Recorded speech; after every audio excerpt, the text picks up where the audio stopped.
I think that's a really great video, very moving. Did you know that you could be? I think it also demonstrates the power of talking.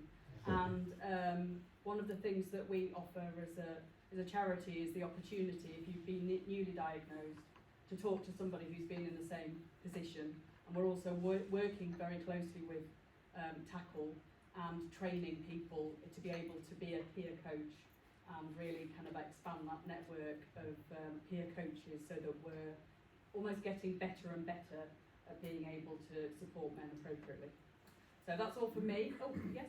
Sorry, yes. Just to say, we are organising an open afternoon at Persham Men's Shed in a couple of weeks' time. If you've got Facebook, have a look on Facebook and the Persham Men's Shed. You'll find all the details on there.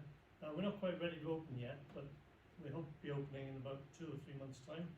We're in the process of fitting it all up. If you want to come along and find out what it's all about and where it is and what equipment we've got and so on, come along to that open afternoon and you can sign up. Great, thank you. Right, I'm going to hand over to Colin now.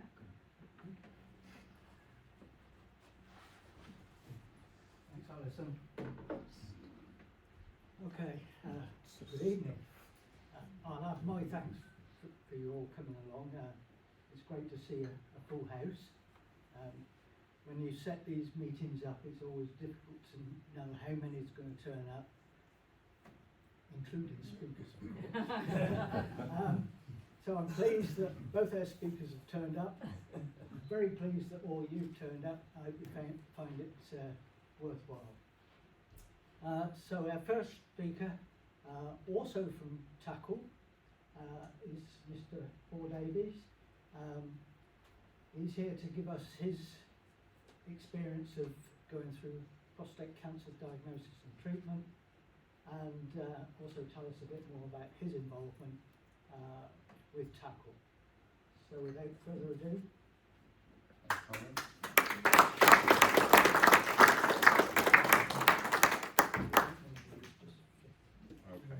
Do you want to use the microphone? Well, good. Well, that's working, isn't it? Oh, good evening. It's lovely to see you all. And I'm going to go off my script for a second and just say how marvellous it was to watch the video and to see Steve say something about Tackle Prostate Cancer. I couldn't be more proud of the things that this and our chief exec says it all the time, small but mighty charity achieve. And the other thing I'm going to say is that in my position as a national trustee, I do get the opportunity to go to lots of different groups, and that's marvellous. And I promise I don't say this at every one, but yours is just incredible. You are so fortunate that you're here, that you have such marvellous people that organise things for you in this region, that there's such a high level of expertise and such obvious care. So well done for living in the right place, and that's what it comes down to. I've called my talk an uncomfortable journey to prostate land. And I've called it that because I keep a diary. And back in 2023, when I first started my journey through prostate cancer, this was one of the entries that I made where I'd been to my GP and there were some things that were suspicious, and I suddenly found myself on this uncomfortable journey. That was the start. The end of the journey, well, the present point in the journey is that now I am a trustee of the National Tackle Prostate Cancer, the federation of groups. Since the video was made, we've got slightly more groups. I'm very proud to say now we've hit 150 groups, and the purpose of the charity, the national charity, is to support the support group leaders that work with you at this level.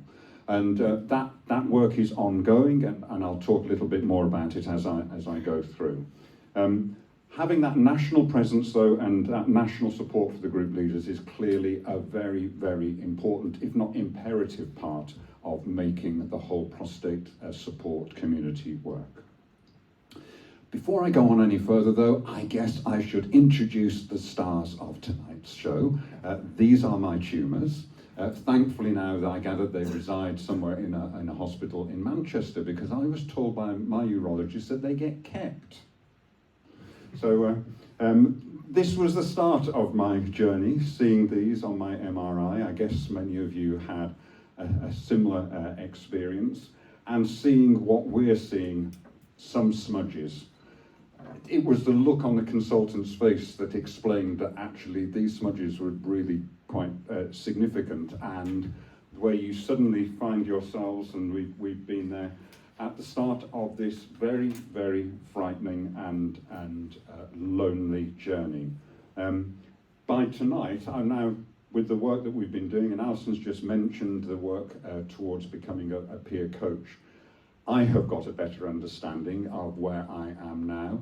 And our wish through Tackle is that men get to that position of understanding so much earlier in their journey.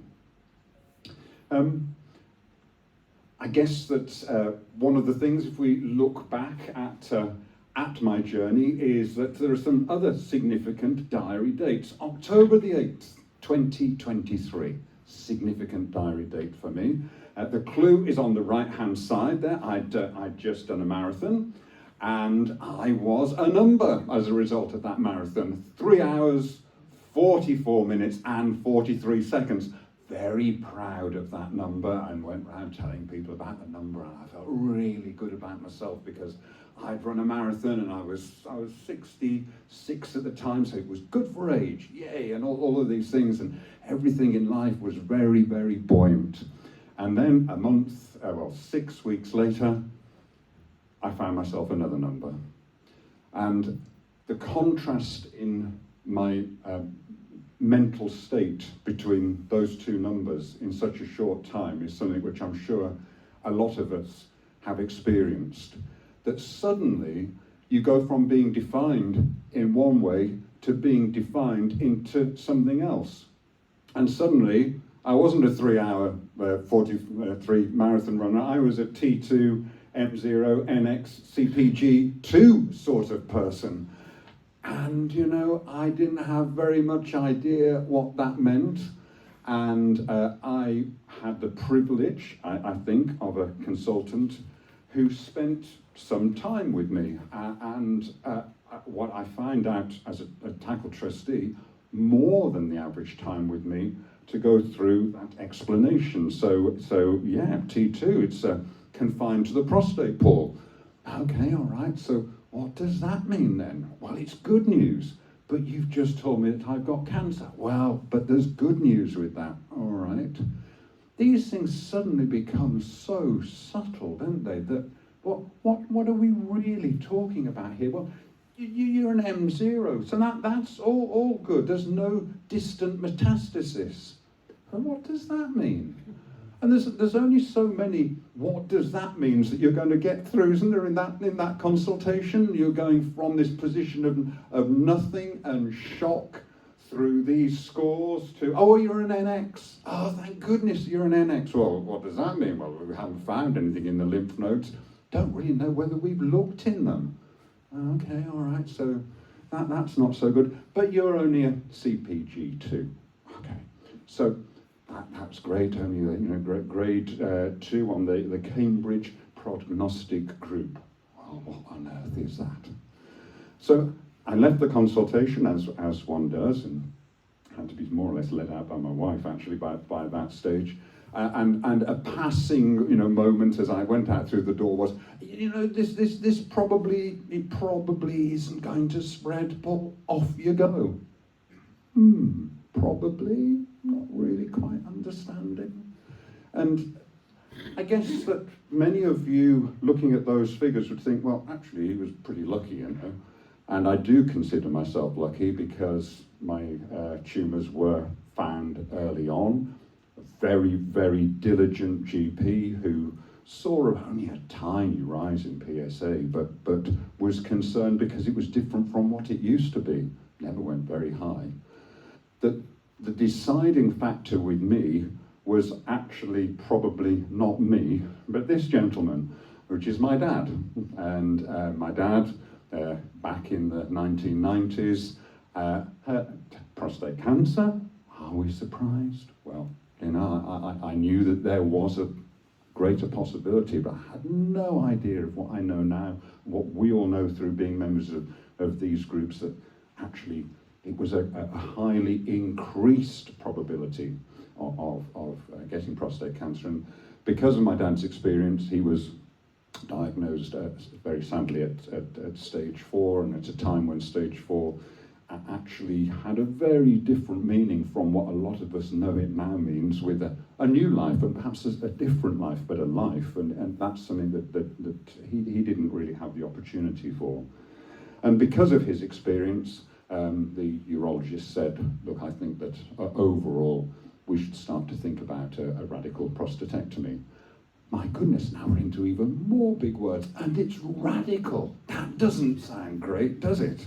And so this information keeps coming at you, and you're going slightly downhill one day, and then even more downhill the next day as it carries on. So by November the 23rd, don't forget I was a good age marathon runner just a month before. My diary says I have prostate cancer. And you know, writing that down, I can still feel the emotion of writing that down. It was a difficult thing to write down. I'm trying to be calm on the outside, but this is a lonely, lonely experience. I feel vulnerable. And for those around me, like I've done something wrong, and I don't want to die like my dad. The other thing that becomes apparent, and I'm thrilled to see so many partners in the room, is that this is a couple's disease. It's not something you go through on your own. It's something which is going to affect your relationship, and it is going to need the greatest care from the people or the person that is closest to you. And I think that Karen also had some effects on her mental health. I know that my mental health was immediately put into a great decline. And I think it was that mental health decline as well as my dad that propelled me towards the radical prostatectomy. I still knew nothing about tackle. So I was a television researcher and a television producer for years for ITV, and I made loads of documentary programs and was an absolute expert on how you find out detailed information and how you discern what information is right and what information is wrong. Didn't manage to find tackle. So that I didn't know that we got local groups. I just didn't know what I didn't know. And I did confirm my actions. I knew there was something there that was interesting, and the thing that was there that was interesting was that I felt I needed to have a second source, really, before I went ahead with what the urologist suggested. And I phoned a PC UK specialist nurse, and she was really good, and I was on the line for about an hour, and she kept saying, what about active surveillance? You know, there's lots you should be thinking about before you take this big step. And I came away from it thinking, you've got to be courageous to do that. You know, I've got the pictures. Remember the second slide? I know what's inside me. Can I really have the courage? And for men who are in the room and have decided on that path, I think that takes an enormous amount of courage and foresight and planning, and it wasn't quite for me. So went ahead with the operation. Meanwhile, and I mentioned it briefly, I'm still working. I still work a little bit now. I was still working in television. I was an expert in factual programming and in finding out information and in communicating information to people. And part, I think, of my own journey towards better mental health was trying to think, okay, what can I do to make a positive of this experience and these things that I'm going through? So I made a decision that I was going to do what I could in terms of the creation of media and communication to help others who were going through my path. Because they actually weren't highly trained in finding out information. If I couldn't find it, then you began to think, how hard is it for a lot of men and partners and families to find out what they need to know? So my answer to the question of what I needed to know comes in many forms. And the first thing that I did was that I decided that I was going to record Paul's Prostate podcast. It's still online, the short code is there for it, and by all means you can ask for that slide afterwards. And I started the prostate podcast. That's quite hard to say, isn't it? I mean, I'm setting myself up for a fall there. I started that on day one, and I thought that I'd just play you a few seconds of that first day from the podcast.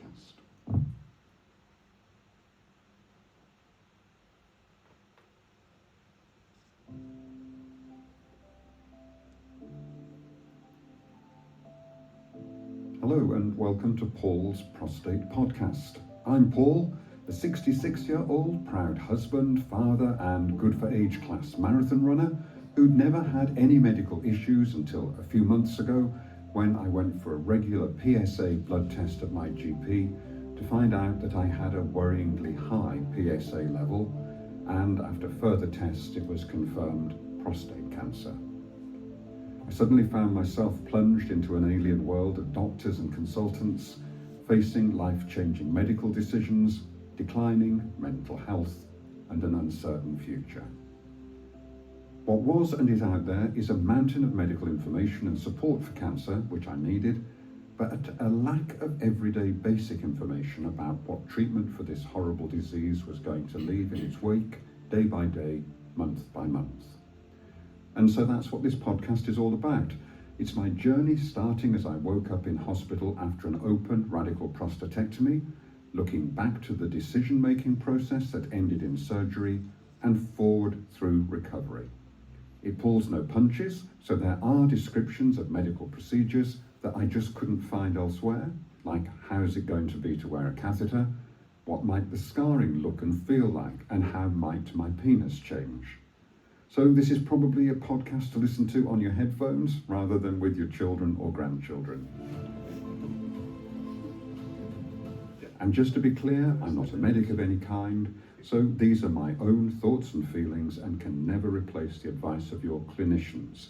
But perhaps it can help you to ask them the right questions. Adding new episodes all the time, I don't know how this ends, but I do know that in this first episode you'll hear my path through 60 food-free hours in hospital, the journey home after major surgery and getting support from my buddy Rob. Two very special people are mentioned, and I'm indebted to them both in different ways.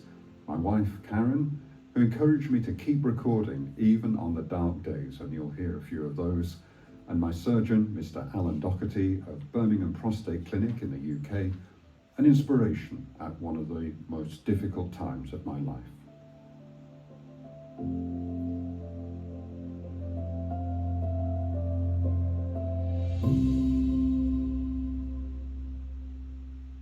So welcome again and settle back for day one, which finds us in a hospital in Solihull, West Midlands. Technically not the day of the surgery now, it's 2 o'clock in the morning because I've been pretty out of it for a few hours, but everything has gone well. Any fears that there might have been of pain or whatever at this stage have been overcome. Tiny bit sore throat, dry mouth. But other than that, actually feeling pretty upbeat. A short word last night with the surgeon leads me to believe that we're all heading in the right direction, and I can't wait to hear more from him in the morning. It's a long wait to go down, and I gather from Karen that wasn't. So there we go. I'm going to be completely honest with you. I recorded for 60 days, and we're all friends in the room, aren't we? What happened on day 61 is that I had been supplied with my pump to overcome erectile dysfunction, and the combination of trying to operate the pump and record became all too much. So I stopped. There are occasional episodes after that, but I hope that this audience will have some sympathy with with why I moved on. It's interesting because you start to ask yourself all sorts of questions, don't you, when you're going through this process? And I didn't ask myself the obvious questions like, am I going to die now, when I'd had my treatment? That's all sort of seemed to go out of my head a little bit, and things were a bit more upbeat. So my hope was that could I run again? Welcome again. Oh, hang on a second. There we go. Could I run again? That was my first question, and I wanted to try to get back to running. But one of the things that also happened at this stage, some 8 or 9 weeks in, is that I did find a Tackle Prostate group. Hooray! And I went along, and it was 20 miles across the motorway in the car, and I sat on the car park, and I went home, and I couldn't go in. And I went back the next month, and I did go in, and what had I been missing? I mean, to the people that are here for the first time tonight, welcome, welcome, welcome. You've made it over the threshold, you've done the hard bit. And I found camaraderie, friendship, information, you name it, it was all there. And the answer to the question, because the group leader, Aidan Adkins, some of you will know him from Solihull, needed somebody to do a media piece for Tackle, and he said, would I be prepared to do it? Well, I thought, okay, I'll give it a go. ITV News came along and they said, so what are you good at, Paul? And I thought, well, I can't really say making television programmes because actually they should be good at that bit. So I said, I'm good at running. Oh, could we see you do that? So before I knew it, I was back out on the road. Let's watch a little bit of the ITV News. This is from a year ago, and the theme is interestingly still current a year on. New figures have revealed that rates of cancer that can spread are around 15% higher in the Midlands compared to other parts of the UK. The data from the charity Prostate Cancer Research is part of a new push for a national screening programme to test men for the disease. In the Midlands, some cancer rates can be almost 4 times as high as in other areas. Paul Davies says future generations should be protected. We shouldn't be carrying on leaving this to chance, leaving it to individual men to somehow find out that prostate cancer is part of our community, it's part of our everyday. I owe that to my sons to make sure that they don't end up in a 3rd generation with prostate problems, and that's what every man deserves in the UK. That's part of a 4 or 5 minute report. So I was really pleased to be able to do that and to feature on the programme. And of course we're still in pretty well the same position, aren't we? We're still trying to get that awareness raising with national governments and still trying to make changes towards there being a screening programme. I'd been going to Solihull for a few weeks, and a couple of meetings in, we were told that there was a vacancy for a national trustee at Tackle Prostate Cancer, and I put myself forward with the specialism of supporting those professionals in the organisation in creating and maintaining communications, including the website. It is about to change, rather. New figures. I'm just going forward one more. Here's the start of the website. And what I want to try to do is to overcome some of those issues that we've had, and Peter knows all about this as well. I won't go on too long, I'm sure he's told many of you about it. To try and make that journey for those affected by prostate cancer to find groups like this, services like this, more easily. And that's got to be our main aim, that we make sure that actually we make that journey much easier than it was for me, and that we also make the journey a practical one for those that need specialist groups. So what we're hoping to do with the website is to have a much clearer route through to finding a group, which hopefully will mean that people find you more easily here. And also, for those people who are affected differently, or where there is another specialism involved, that they can find some of our national groups, for example, the Partners Group, the Stage 4 group, those groups that are tailored towards LGBT. So we're going to do a lot of work on that website, because we do really need people to find groups like this earlier in their journey. I'm going to ask you a question now, and if you know the answer immediately, don't shout out immediately. So, what is the peak time for browsing the Tackle Prostate Cancer website? When do people go onto it? What do the statistics show? What do you think? Who's going to have a stab? Don't leave me standing here. 10 o'clock at night. 10 o'clock at night, somebody? 11 o'clock at night. Midnight? You're getting there. 2 a.m. You've got the right time. It's 2 a.m. Which day? Think about it. Think about the loneliness, the vulnerability, the when you felt really bad and really alone. Sunday.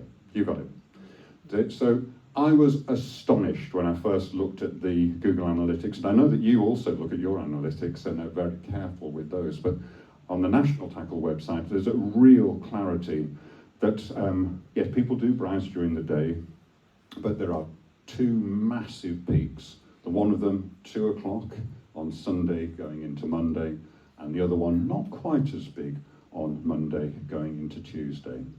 Now, if that isn't telling us something, that we've got to make sure that at the moment, people that do that can access services like this.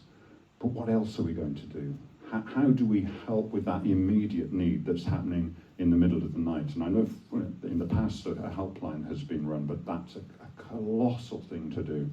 But we are thinking of digital ways of making sure that people that are making that search have got something for that time of night. Well done to get the question right.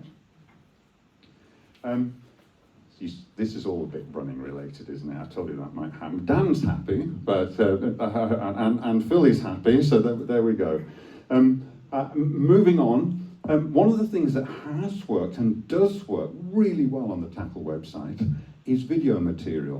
And I'm going to show you something that I made just on my phone, because it's really interesting how the simplest thing from people in a local community can make a huge difference. So have a look at this, but have a look at it with two eyes. So the eye of, well, what did this do for national charity Tackle? But what could we do for ourselves to make video content that will make people find our service here more easily and show our accessibility? We'll just watch a minute or so. Hi, Paul here. I'm a trustee for Tackle Prostate Cancer, running for prostate cancer support group all across the UK here at the Davies London Marathon. Here we go. Feeling good, all well at the 10k mark, seeking out the shade where I can, and some great response to the Tackle t-shirt. Halfway, just past the team from Tackle. It was so wonderful to see them all. Thank you so much for being there. The support here is insane. Never had so many. There we go. There is an art to doing that and running along at the same time. But you'll notice that I've shown something from the first half of the marathon and not the second half, when I just couldn't manage to keep that going. I raised just over £4,000 for Tackle nationally at the marathon, and a fellow trustee managed twice that amount. And I'm really proud to say that that sort of funding means that we can start to support new groups and initiate new groups in other areas of the country. And I was insanely proud to go along to Stafford just last week, and they've started a new group. 2 men came. And there was some disappointment from the group leader, and I was thrilled, absolutely thrilled, because neither of those men had ever talked about their prostate cancer to somebody else. Well, if that's not worth doing, what is? And I think it's reasonable for me to say that one of the 2 men was neurodiverse, had been having desperate problems trying to get people to answer what he thought were straightforward questions about his prostate cancer. Well, we've all been there, haven't we? Imagine that with neurodiversity on top of it. and the group made a group of two made a phenomenal difference. I need to say thank you to you as well on behalf of the National Federation, because without support from the local groups, and local groups do give to the National Foundation, it just couldn't exist. And if it didn't exist, we can't manage to get other groups that have the success that this group is having. They have to be seeded, they have to be started off.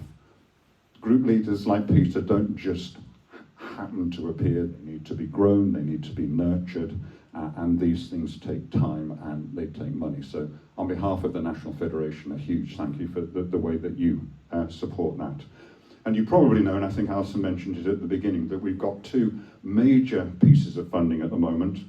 The one from the National Lottery, and that means that Tackle nationally can support two sets of groups, two areas of the country to have support officers to try to start off new groups.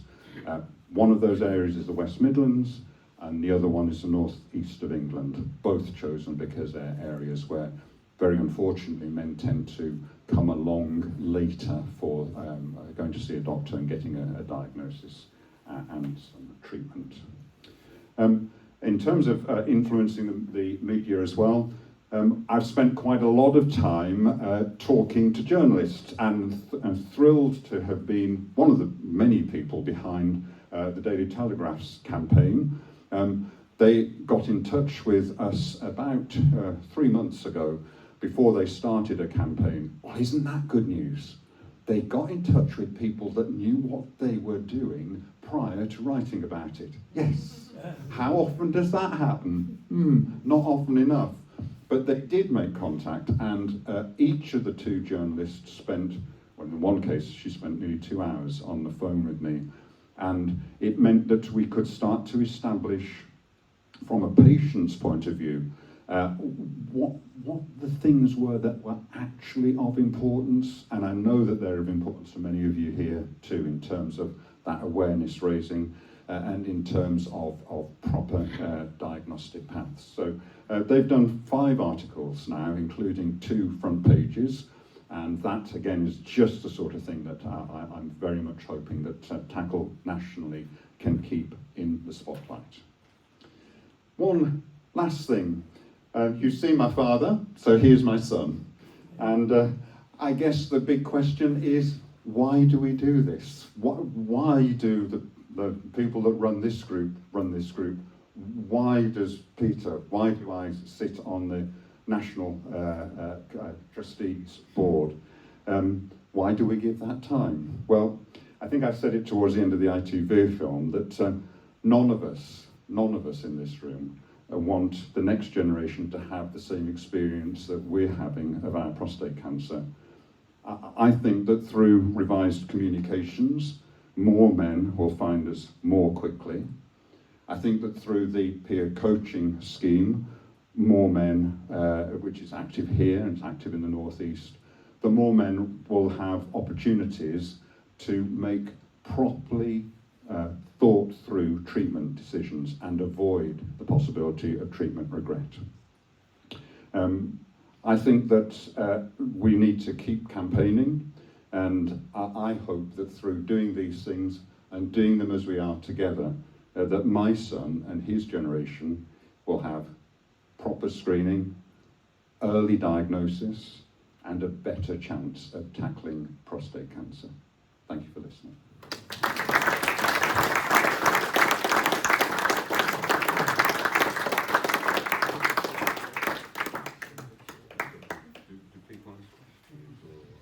Does anybody have a question, please, for Paul? I'm going to... It's not quite just a quick one to say you've summed it up exactly for me. Thank you very much. Thank you, that's very kind of you. Thank you. Question, are you able to give advice to regional groups as to how best to make relationships, build relationships with local journalists? That's an excellent question, and rather than answering it, I will note it, because I think that is just the sort of thing that Tackle nationally should be thinking of doing. I think you do incredibly well here. You do incredibly well to get coverage. That's not always the case, and it's not always the case that coverage is of the quality we want. It's really interesting when you look at anything that goes out from PC UK that it always ends with the same paragraph. We've all read it, haven't we? 1 in 8 men will get prostate cancer. It's always there. And it needs to be always there, and we need to be doing that as well, to have this great clarity about what we do and what our mission is, so that that people know what the groups do and what Tackle does to support those groups. If I may add a point to that, it's doubly important when we've got regions of hard-to-reach groups. Yeah. And publications and webs are not always written and read. Therefore, for instance, in Herefordshire, we've got a huge farming community. Yeah. Thank God, and Sue has asked us to get to them. How do you do it? And so we need the media. Yeah. And if we haven't individually got relationships with journalists and local TVs, your advice could be invaluable. Thank you. It's a great point. Well made. There are 2 gentlemen at the back, and I'll come forward. Yes, the gentleman here. I was going to ask you, I'm not sure whether you've got an answer, but how did you decide to have the operation, removal, rather than the radiotherapy option? Was that a tough one to decide between you personally? So, in all honesty, I didn't know what I didn't know. Yeah. And what had happened in my world was that my father had radiotherapy in 1988, and what I saw from that wasn't marvellous. He ended up with a lot of bowel problems, a lot of back problems, and so I instantly thought, that's not for me. Right. Now, what a shame I hadn't found a tackle group and I couldn't talk to somebody that had the 2025 quality of radiotherapy, because I would have thought very differently. And that's what this is all about, Yeah. isn't it? Yeah. You need to know these things early on. And now I know that the recovery rates from both procedures are very similar. Yeah. And now I know about some of the advantages of radiotherapy in terms of incontinence and erectile dysfunction, but I didn't know then. I only had this one experience, and that's what we must find. So it's a great question. Yeah. And Just out of interest, you said that everything was going along fine, but then your PSA went up. What was it when you got diagnosed? it was 4.8. Oh, Yeah. And so I know my GP. Me and my GP have got a relationship because he comes to the same gym, and in the winter when we're both running, he runs on the treadmill that's next to my treadmill, and so sometimes he says, so how are you doing? And he says, how are you doing? So, you know, so when I had the same difficulty that we all have when you phone the doctor and you say, I've got nothing wrong with me, but I'd like a PSA test, please. Oh, you've got nothing wrong with you. Well, you know, it's December and we've got all these people coming in. And so I had to do that 2 or 3 times. But when I actually got through to the doctor, and it was somebody that I got this sort of passing relationship with, he took this rise seriously. So it had been stable. I'd started, as I'll be asking Mark to start, at 45, and I got a bit lax in COVID, but it had been stable, and then it wasn't. But it was the tiniest increase. My brother's PSA is twice what mine was, and he doesn't have prostate cancer. So you know, we've got indicators here, haven't we, and no more than that. And the bit that's more than that is the rest of that diagnostic path, which I firmly believe all men should have earlier access to, and also that quality of thinking that sits behind a diagnosis. And nothing wrong with me, but you know, it's proven by the marathon. But yeah. so the increase wasn't that, was it, point something? It was over the time from the previous test. It was 1.4, but I was still under the 5 threshold. But it was a 25% increase. Yeah. Thank you. Yeah. How are we doing for time? We are pushing it for time. Could I ask the remaining questions to come at the end? That would be great. And I'm staying around so we could always chat on the way out as well. Yeah, yeah. But thank you all for your interest. Thank you, Paul. Okay, right. Moving on swiftly, our next speaker is